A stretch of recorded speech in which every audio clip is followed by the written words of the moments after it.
আসসালামু আলাইকুম বন্ধুরা, কেমন আছেন? আশা করি আপনারা সবাই ভালো আছেন। তো আমি নিয়ে আসলাম আপনাদের মাঝে যৌথ পরিবারের 34 নম্বর পর্ব কিন্তু আপলোড করা হয়েছে। তো অবশেষে জানা গেল কি হচ্ছে বা কি হয়নি। সো 35 নম্বর পর্ব যৌথ পরিবারের 35 নম্বর পর্ব কবে আসবে তা জানতে আমার এই ভিডিওটির সঙ্গেই থাকতে হবে, কিন্তু না হলে কিন্তু মিস করতে যাচ্ছেন কি আছে বা কি নেই।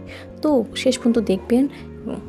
এবং এখন জানিয়ে দিই যে যৌথ পরিবার কিন্তু দেখা যায় মাতবর কিন্তু গুটি সাজিয়েছে আর একটা মহিলাকে বলছে 10 থেকে আমি তোমাকে 10 লাখ টাকা, ওই মহিলা বলছে 10 লাখ টাকাও দিলে আমি একটা টাকাও নিব না, আমি এখানে আর কোনো খারাপ কাজ করতে চাই না, আমি ভালো হয়ে গেছি।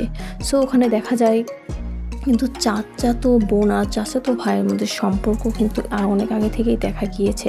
যখনই তন্নির জন্য তন্নি জান্নাত ওদের মধ্যে কিন্তু সবসময়ের জন্য ঝগড়া লেগেই থাকে। আর তো দেখা যাচ্ছে যে বিয়েটা যখন হতে ঝরছিল জান্নাতের সঙ্গে, তখন কিন্তু ভেঙে যায় তার নিজের মা। সে কখনোই চায়নি, কিন্তু ওখানে কিন্তু জান্নাত কিন্তু অনেকটা মন খারাপ করে বসেছিল। এবং তার মা কিন্তু তার সামনে কিন্তু অভিনয় করেছে, মনে করেছে যে সে রাজি, কিন্তু গাইস সে রাজি নয়। তো 35 নম্বর পর্ব খুব শীঘ্রই আসবে। তো আমার এই চ্যানেলটি সাবস্ক্রাইব করে লাইক কমেন্ট শেয়ার করবেন। ধন্যবাদ, আল্লাহ হাফেজ।